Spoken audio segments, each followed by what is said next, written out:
السلام عليكم. الحمد لله ceerno yettima e jaam. ceerno men Cheikh Ibn Umar o wi alhamdulillahi rabbil alamina. ceerno men yettima e jaam. alhamdulillahi rabbil alamina.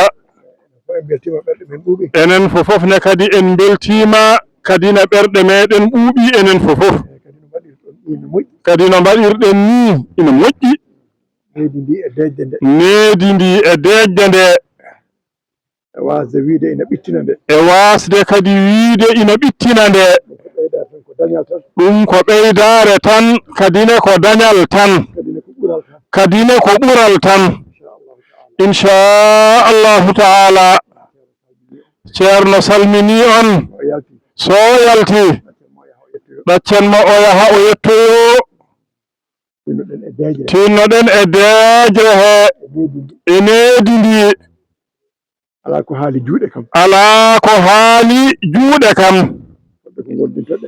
fodde ko gondintoɗen mo ɗo ko haa o ɓenna Madina haa o yettoyo yo wondu e neede e deejre e wasde wittinde ko heen ɓural ngal woni ko heenne kadi dañal ngal woni.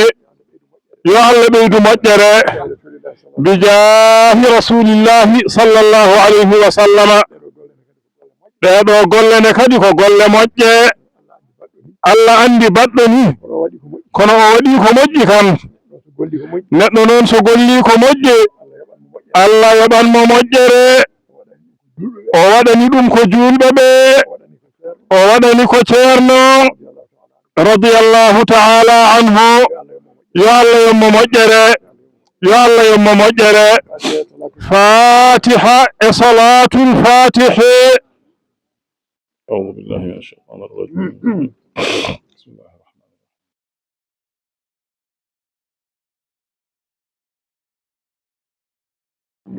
الرحيم. الحمد لله رب العالمين.